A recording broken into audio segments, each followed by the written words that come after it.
Great to have you along for the ride. Thanks a lot for stopping by. Really glad to have this young lady back as par usual. It is a Monday, so it's Kay Smythe Hill on a Monday. Kay, how are you? Good to see you.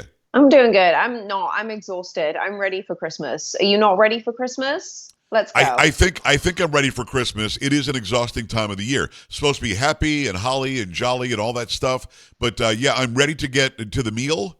Now, in my house, because Italian, we have the big meal on Christmas Eve, and it's fish, and it's it could be crab and lobster and all sorts of clams. I can't wait. It's going to be fun. Now, Christmas Day, I'm so stuffed that I really can't do. Here's the thing, though. Santa Claus comes, late at night, Christmas Eve, early in the morning, Christmas Day, right? We can all agree to that. That's when Santa comes. Mm-hmm. Why do I have to get up at the crack of dawn because Santa Claus decided to come in the middle of the night? Can't I get up at 11, 12 o'clock? Why do I have to get up? This is me every Christmas. 7:30 a.m., I'm rolling out of bed, and the kids are, Santa came. Santa, I know. Whatever he brought, and I'm sure he brought a lot, is going to last until 11 o'clock. Now, I'm in trouble. If I don't get up, half asleep, picking my nose and scratching my head, then I'm in trouble. So, Kay, why is that a thing? Can I sleep in on Christmas? I'm sure you can sleep in on Christmas. You won't be there for the memories. So there's your little sprinkle of guilt, your little Christmas sprinkle of guilt from You'll all miss of the women memories everywhere. Oh You'll my miss God. the Are you part of my memories. family? That was very good. That was very good. I grew up Catholic and Italian, so we know the guilt. So that was, but again, every Christmas, historically, this is me. Every picture, this is me. Like, hey, yeah, you got a doll. Great. Magical. So I'm looking forward to it. God bless the baby Jesus. I'm glad for the reason for the season is why I do get up. But I am ready. I'm with you. I'm tired. I'm going to take a couple of days off. Kay, first time since June I've had any time off. That's nuts. Isn't that stupid? First time since June? That's Yes. insane. That's like clinically insane. Well, I don't know, Joe. You're one of those people who you really embody what you do. Like Yes. there's very little difference between sort of when you're at work, Joe, versus like when, the mic's on Joe. Right. I think that makes it a lot easier. I think that, like I go on vacation and I work and I still feel like I've gone on vacation. Yes. Because I also have that sort of career. But no, not taking any time off to just like switch your brain off. Like we've talked about this before, my trash TV days where I go watch trash TV and I switch my brain off.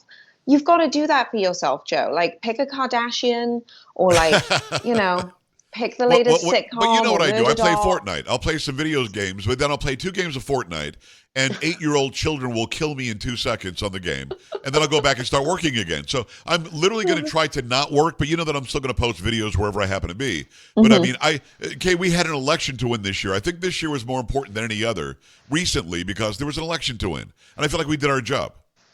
I really do feel like we did our job. Can you not tell that my eyes are suddenly like starting to get like, so I'm picturing you taking time off, like playing Fortnite. And I'm like, oh, what's my version of that? And I'm sort of like ready to go. Because this year was exhausting. Do you have a version of that? I mean, the trash TV, you know what I do, Joe? I paint. I love to paint. When I was on my honeymoon, yeah, very good artist too. Yeah. Absolutely. Oh, well, no, thank you. That's very kind of you. But, even when we were on our honeymoon, like it was snowing, it was cold. Couple of days we just sat around and painted. It was so nice. Like it's just such a great way to sort of like switch your brain off and just relax. I don't know, it's just something I've always done, but I think everyone should have their own little sort of like solo version of that. 100%. Taking the, even if it's just like brief moments, like I can't tell you how many times I just sit around during the day and I'm like, okay, I'm going to take like 5 seconds here. I'm just going to be like, God, checking in, what's going on. Right. Yeah. You got to take those little bits of time for yourself. Good segue, by the way. Good segue, by the way. It's Kay Smythe Hill talking about God, Hollywood turning towards faith. I want to start with Matt Rife.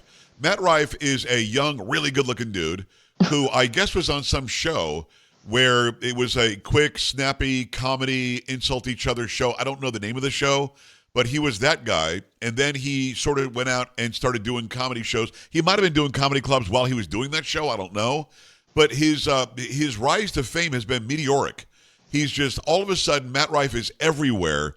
And you're telling me this guy turned to God? I mean, I've seen his comedy, and there's some nastiness to it. He's not blue by any means, but there's a lot of innuendo. But he just got baptized? Fill me in. He did.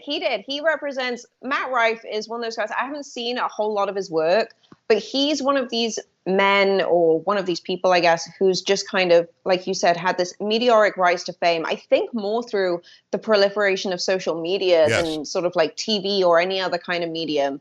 I don't know if it was like a TikTok thing. Like, I'm sure he had like a following, whatever. He's hugely famous amongst like particularly Gen Z, I think, more than anyone. Okay. And definitely, obviously, like millennials, because we still, I think, are desperately trying to be Gen Z at this point. I just want to age in I don't. reverse. I don't want to be a Gen Z ever. Um, No, you're too but smart to be Gen Z. Sorry, Gen Z. Go ahead. no, that's very kind of you. But no,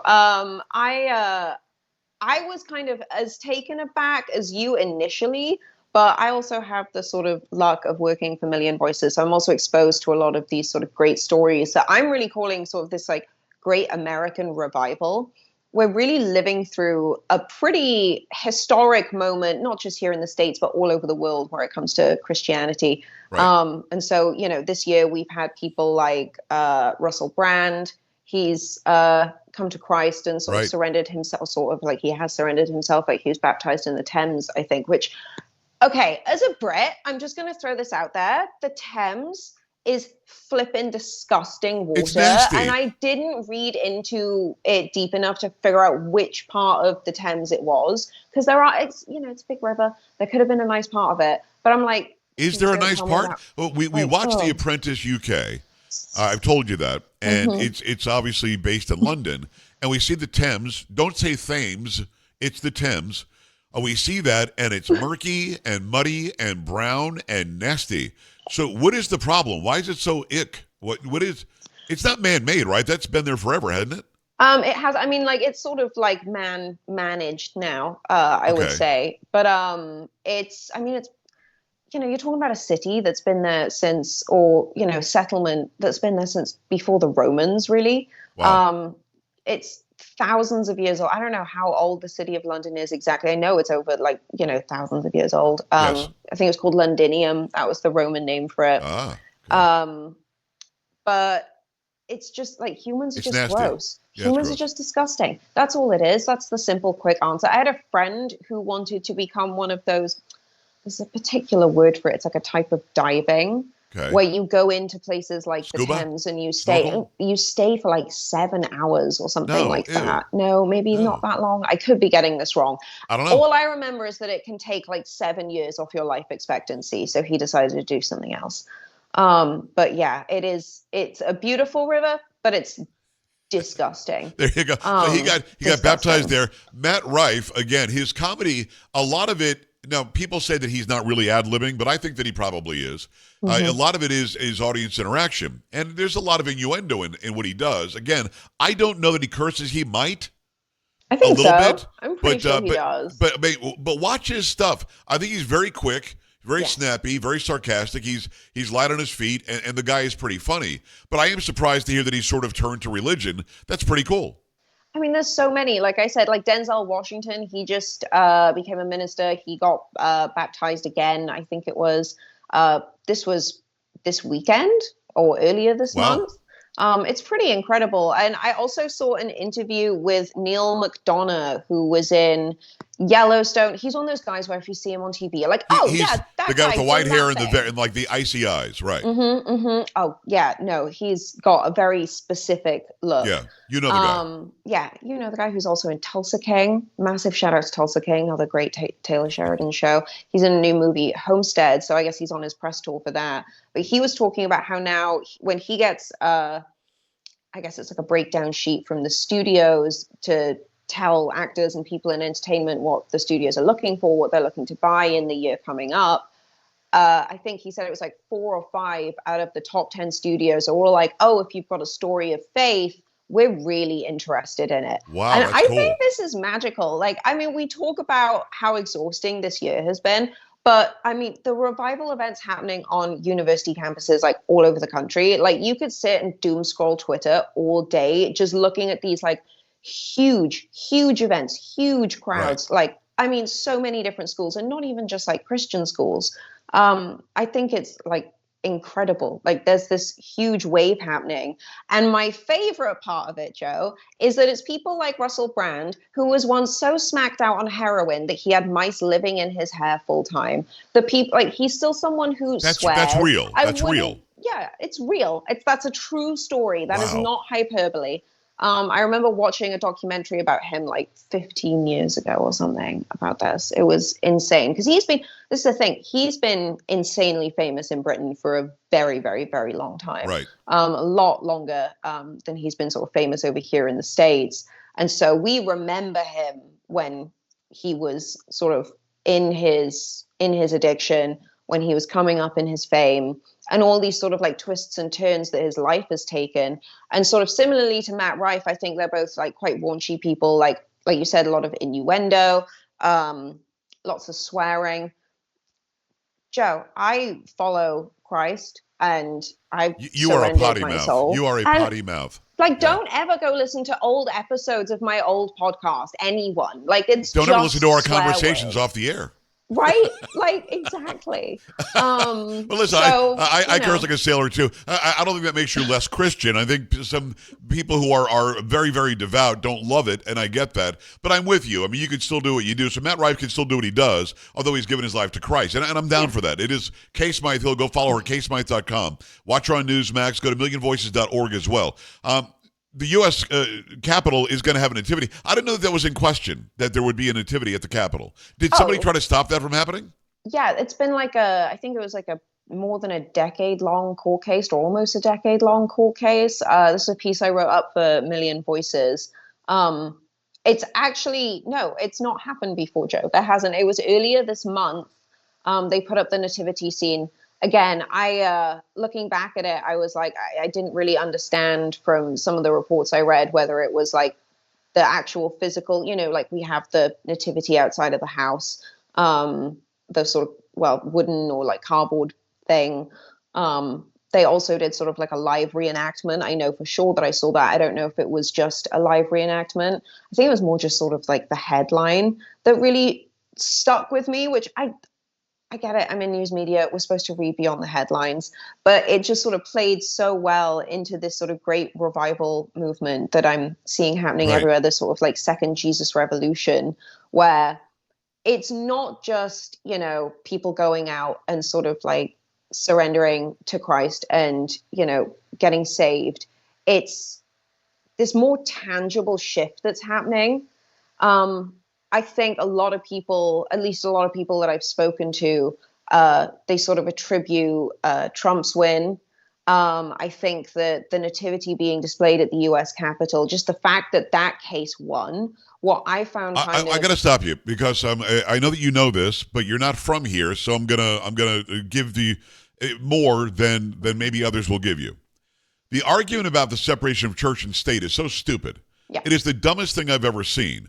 The argument from the Satanists and from the atheists and from those who are just stupid is that somehow the First Amendment requires that you can never be religious in public, and a public place funded by taxpayers can't show any religious beliefs either. That's not true. It simply says Congress shall pass no law establishing a religion, nor getting in the way of our means of worshiping however we see fit. So the idea that somehow that separated religion from state isn't true. The whole separation of church and state, as I'm sure you know, was a letter that Thomas Jefferson wrote to a church saying, we're not going to get in the way of what you're doing. It had nothing to do with not wearing a cross if you're a Congress member, with not having a nativity scene out front. It has nothing to do with not realizing somehow that we are a Judeo-Christian system based on the Magna Carta that mentions God throughout the entire text. Mm-hmm. So it blows my mind when stories like this happen. I'm so dumb. I assumed that there was always a nativity scene at the Capitol. It hasn't been there? Hasn't been there. Hasn't been there till this year. Did I just educate you on anything, or did you know all that? No, I didn't know any of that, actually. I'm sort of like, I'm still trying to like compute it, because I like play the pictures. Look at the First Amendment. Sort of the religion section of the First Amendment says you can't pass a law saying you got to be Anglican, which is what they were under King George. That's why we left. You can't do that. And you also can't get in the way of anybody worshiping as they see fit. So when somebody tells a school teacher you can't wear the Star of David, they're lying. Of course a school teacher can wear the Star of David or a cross or whatever the hell the Muslims wear. At the end of the day, you don't have the right as a government to get in the way of my worship as I see fit. And certainly there is no separation between government that was founded on Judeo-Christian values and the nativity scene. Anybody who says there is a separation there is stupid or they're lying. Sorry, I'm done. And they're also kind of becoming on the wrong side of the law. Like, that's the coolest part of all of this to me. It's, because it's like a multi-generational thing, right? Like, it's hitting every generation from different angles. We've got sort of like my age demographic, people a little bit younger, people like a little bit older, where it's like hitting from the sort of Matt Rife perspective. In the schools, what we're seeing is this huge movement towards, school choice, which sort of makes it easier for students to go to. A lot of like religious run schools are private, and they tend to be better when it comes to delivering education in many ways, because, a lot of public schools are massively underfunded and pretty much ignored or have been ignored for the last 4 years by the federal government. Read all about it on Million Voices. It's terrifying. So we're seeing sort of these like huge wins in the sort of like parental choice movement, where states, or like I think there was one county, I can't remember the name of it, it's literally on the tip of my tongue, but they voted to allow students to go and take time off campus to go and get religious education, which has like never happened before. And you would think like, oh yeah, that must be like some kind of extracurricular thing, like that would just be like a normal thing that kids could go and do. No, that wasn't allowed up until like literally this year. There are so many different things, Joe, and it's been this kind of very stealth movement, I think, over the last like 10 years. And all of a sudden it's hitting critical mass. And I'm here for it. I think America is truly unafraid right now to stand up. And, hey, I have no time at all, but I still want you to do this. Is this Great Britain where they're not allowing silent prayer? Let me ask you this. If I'm standing outside an abortion clinic and I'm praying silently, how the hell do you know what I'm doing? Exactly. You tell me, Joe. This is like, so the complete opposite, right, is happening in the UK. Everything has gone absolutely mental. They have literally banned silent prayer outside of abortion clinics. Like, make that make sense. If someone listening can make that make sense, please get in touch with me, because it doesn't make any sense to me. Literally, if someone's just standing there like... You're going to jail. We're going to arrest you. You're going to jail. And the charge is straight to jail. Silently praying? What? It's madness. It's madness. Okay, as we watch Western civilization in Europe specifically give way to the influx of Muslim immigrants that are being very boisterous about they want Europe to be Islamic, why aren't they fighting back? And I don't mean physically fighting. Why aren't they saying, no, not here, not today. This ain't happening here today. We're based on Judeo-Christian values. You can be here and worship as you see fit, but you're not pushing that on us. Why won't they do that? Honestly, I think there's... Oh, God, my mind just went to a really dark place. I think hold that thought. We're going to have to hold that thought till next time. See, this is what we do. It's a big-time tease for the next time we have Kay on. Kay, Merry Christmas, Happy New Year. We love you like crazy. It's Kay Smythe. Go follow her, kaysmythe.com. Got to go. Thank you so much, Joe. Merry Christmas. The best. We'll talk to you in a bit. We're back after this. Stay right here.